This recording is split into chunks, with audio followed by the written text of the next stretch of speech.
سلام تماشابینان گرامی، خلاصه خبرهای مهم 12 سپتامبر تاجیکستان و منطقه را از پایگاه خبری بامداد برایتان پیشکش میکنیم. شروع میکنیم از یک نگاه کوتاه به سرخط خبر مهم روز در این برنامه. طلب حکم قتل بزاده تاجیکستان رحمت الله نوروزوف برای حمله تروریستی در ایران. مصادره قریب 70 کیلو مواد مخدر از ماشینی که از تاجیکستان آمده بود. در گذشت پسر کلانی قهرمان تاجیکستان میرزا ترسونزاده، استاد پهلوانان ونج مروتچو بچه‌بیکوف از دنیا رفت. 2 کشته و 3 زخمی در صدمه مرگاور در نویه دنغره. و اکنون تفصیلات خبرها. روز 2 سپتامبر سال 2023 در شهر شیراز مرکز استان فارس در جنوب غربی ایران نخستین مرافعه دادگاهی پرونده پرسر و صدای حمله دوم تروریستی به مزار برای شیعه مقدس شوی چراغ آغاز یافت. بر اثر حمله روز 13 آگوست در این مزار در شهر شیراز 2 نفر جان باخته 7 تن دیگر زخمی شدند. خبرگزاری ایرانی مهر نیوز خبر داد که به دادگاه 3 نفر احضار شدند. عیبدار شونده اساسی در حمله اخیر شهروند تاجیکستان رحمت الله نوروزوف و شریکان او حبیب الله عربزاده و امرالله نظری. نماینده قوه قضاییه شیراز در جلسه اول از دادگاه خواست تا رحمت الله نوروزوف را با اتهام جنگ با خدا و عضویت در سازمان تروریستی داعش به دست داشتن در جنایت درجه 1 گناهکار شناخته به جزای شدید ترین محکوم کنند. جزای اعظم سنگین برای چنین جنایت ها در قانونگذاری ایران حکم قتل است. عربزاده و امرالله نظری را بین اتهام جنگ با خدا و عضویت در داعش برای کمک به صادر کردن حمله به مزار شوی چراغ در جنایت‌های درجه 2 و 3 گناهکار بشناسند. در روز اول مرافعه قاضی پرونده متهم اساسی را بازپرسی کرد. رحمت الله نوروزوف در بیاناتش به دادگاه گفت که او توسط مسنجر به داعش پیوسته لقب سلمان اسلمیار را به خود گرفت و افراد داعش دستورش دادند که به ترکیه و از آنجا توسط ایران و پاکستان به افغانستان برود. نوروزوف در افغانستان در یک اردوگاه داعش مشق نظامی گرفته بعد انجام تمرین ها به ایران فرستاده شد.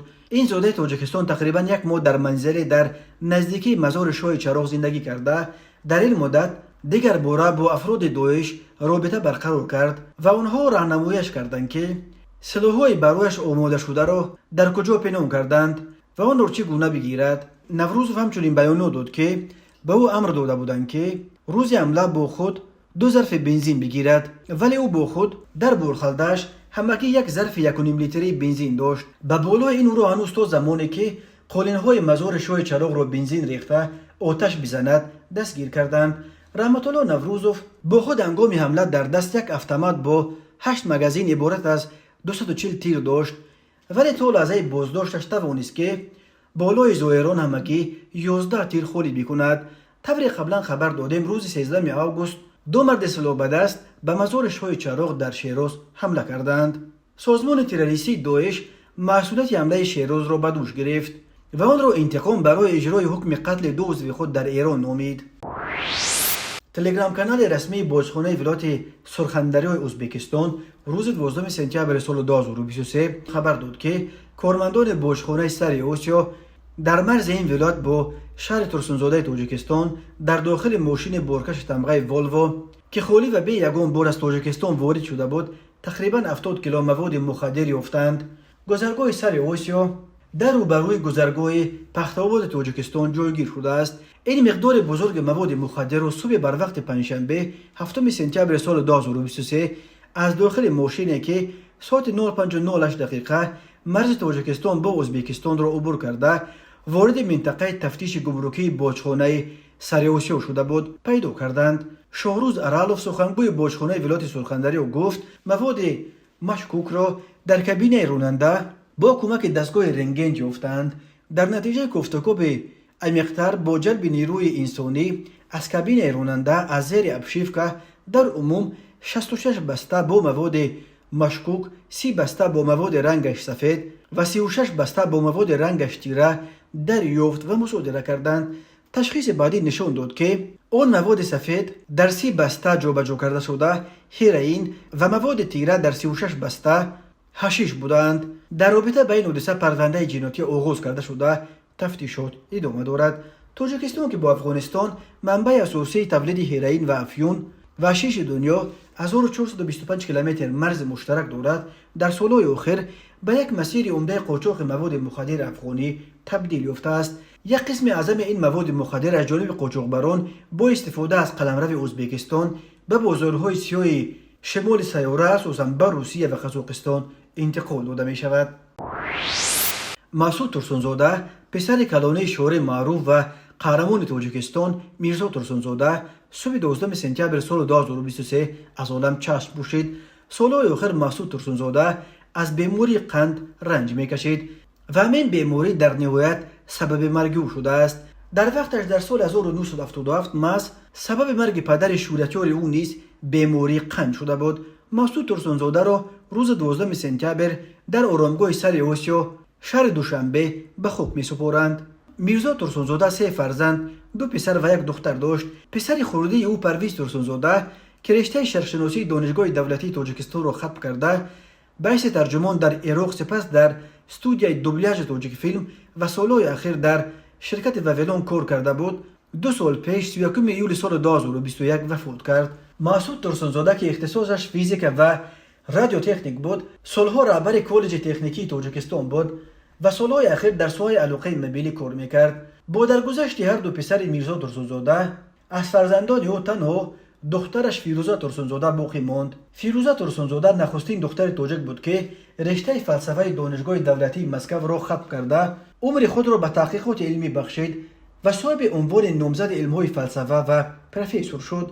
میرزا ترسونزاده سال 1911 در قره‌طوغ به دنیا آمده. سال 1977 در دوشنبه از عالم چشم پوشید و در آرامگاه لوچو به خاک سپرده شد. میرزا ترسونزاده از سال 1939 تا دم مرگش در طول 38 سال رئیس اتفاق نویسندگان تاجیکستان بود. او سال 1961 عنوان شاعر خلقی تاجیکستان، سال 1967 عنوان قهرمان ملت سوسیالیستی را به دست آورده بود. سال 2001 پس از مرگش به استاد ترسونزاده عنوان اعظم بلند کشور قهرمان تاجیکستان داده شد. از میرزا ترسونزاده چندین کتاب و شعر و داستان‌های چون حسن عروبکش، جان شیرین، قصه هندوستان، صدای آسیا، عروس از مسکو به یادگار مانده است. تماشابینان عزیز، یادآور می‌شویم خلاصه مهمترین اخبار تاجیکستان را از پایگاه خبری بامداد تماشا دارید. برنامه را ادامه می‌دهیم. استاد ورزش تاجیکستان و اتحاد شوروی در گشتین جودو و طرز آزاد مربی چند نسل پهلوان‌های نامدار تاجیک مروتشو بچه‌بکوف روز 9 سپتامبر سال 2023 در سن 79 از عالم چشم پوشید. در این باره شاگردان و مخلصان این پهلوان نامی به پایگاه خبری بامداد خبر دادند. به اطلاع آنها مروتشو بچه‌بکوف که در دوشنبه میزیست برای چند روز به زادگاهش دهه برفن جماعت وادخود نویه ونج ولایت مختار کوهستان بدخشان رفته بود. از دوشنبه که هوایش خیلی وزنی شده بود برای چند روز بعد عرف که از هوای تازه کوهستان نفس چند بکشد، ولی متاسفانه در برفن فشار خونش به ناگاه بالا رفت و مگی 4 روز در بستر بیماری بود و جان به جانفری سپرد. نقل کرد یکی از نزدیکان پهلوان شناخته مروتشو بچه‌بکوف همان روز 9 سپتامبر در پی برگزاری مراسم ویدا در زادگاهش دهه برفن جماعت وادخود نویه ونج ولایت مختار کوهستان بدخشان به خاک سپردند. مروتشو بچه‌بکوف 1 می سال 1944 در برفن به دنیا آمده است. او سالهای 1960 1962 در مکتب هنر ساختمانی تحصیل کرده و سالهای 1962 1966 به خدمت حربی رفت. در قسم‌های فلات بحری قوه‌های مسلح اتحاد شوروی خدمت نموده است. سال 1968 به رشته تربیت جسمانی دانشکده دولتی آموزگاری به نام شفچنکای تاجیکستان داخل شده. بعد ختم میان سال 1972 تا سال 1994 استاد کافدرای ورزش همین دانشگاه بود. مروتشو بچه‌بکوف چندین سال رهبر میمانخانه سپورت را در دوشنبه بر عهده داشت. مروتشو بچه‌بکوف در یک قطار مسابقه‌های جمهوری و عمومی اتفاقی و گفتی‌های غیر رسمی قوه آزمایی نموده بارها غالب آمده است. در یاد مخلصان به خصوص سبک میدانداری و رقص پهلوانی که مروتشو بچه‌بکوف اجرا میکرد تا حال نقش بسته است. بسیاری ها رقص او را یکی از بهترین نمونه‌های رقص پهلوانی توجکی مینامند و اما بزرگترین یادگار از مروچو بچابکوف دهها شاگرد تربیت داده اوست که در مسابقه‌های ملی و بین المللی شرف ورزش توجک را سربلندانه حمایت کردند. مروچو بچابکوف در واقع یکی از اساسگذاران مکتب گشتینگیری ونج دانسته می شود که امروز شهرت این مکتب از تاجیکستان هم خیلی فراتر رفته است. پهلوان‌های نامی زاده ونج از جمله دولتشاه بچابکوف، همتشاه قنواتوف، گنرال سلمشاه محبتوف، اکبر محبتوف، عبدالله تیراندازوف، علیشیر دولتوف خود را از پرورده های مکتب گشتین مروچو بچابکوف می دانند. دوم سپتامبر سال 2023 تخمین ساعت 15:00 دقیقه راننده автомашین تمغه اوپل استرا سعیدوف قطب‌الدین سال تولد 1964 ساکن نویه تیمور ملک هنگام حرکت از سمت نویه تیمور ملک به سمت نویه دنغره در گردش خطرناک موزه تیکتوش جماعت دیوت شرف نویه دنغره از عهده دوره واسطه نقلیات نبرآمده به چقوری 28 متر چپ شده است. در نتیجه خود راننده سعیدوف و مسافر خردسالش عبدالرحمن و محرمه سال تولدش 2015 ساکن نویه کوشانیان جراحت‌های وزنی جسمانی برداشته در جای حادثه به هلاکت رسیدند. مسافر دیگر автомашین مذکور نظرزاده فریده عزیزالله سال تولدش 1990 نظر و توجنیسا سال تولدش 1985 و قاسم و صالحه سال تولدش 1960 ساکنان نویه دنغره جراحت‌های گوناگون جسمانی برداشته در بیمارخانه بستری گردیدند. دوم سپتامبر سال 2023 تخمین ساعت 22:30 دقیقه راننده автомашین تمغه تویوتا کرولا تباروف اسماعیل سال تولدش 1999 ساکن شهر دوشنبه هنگام حرکت از سمت کوچه رودکی به سمت کوچه اسماعیل سامانی در روبروی پول ماشینگرد از عهده دوره واسطه نقلیات نبرآمده پیادهگرد شرافزاده نیکروز سال تولدش 2002 ساکن نویه شمس‌الدین شاهین را پخش نموده است. در نتیجه پیادهگرد شرافزاده جراحت‌های وزنی جسمانی برداشته در بیمارخانه بستری گردیده سپس به هلاکت رسیده است. از روی این حادثه و تحقیقات ادامه دارد. پرونده جنایتی با ماده 244 قسم 2 کودکس جنایتی جمهوری تاجیکستان نسبت جوان 22 ساله ساکن شهر پنجکند آغاز کرده شده است که او ماه ایول سال 2023 تخمین ساعت 07:00 دقیقه به طریق پنهانی از بازار فروش چاروا یک سر گاو کلان شاخدار را که به پیرمرد 83 ساله ساکن شهر مذکور تعلق دارد دزدیده از جای حادثه غیب زده است. ضرر رسانیده شده 6900 سامانی را تشکیل می‌دهد. از روی این حادثه تفتیشات ادامه دارد.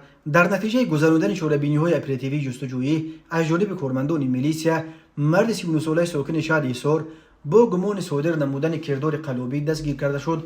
نام برده بالای فریب به باوری مرد 36 ساله ساکن نویه رودکی در آمده از او به مبلغ 49000 سامانی مسئله ساختمانی را نرخ گذاری کرده گرفته مبلغش را تا حال برنگردانیده است. اوید به این حادثه تحقیقات ادامه دارد.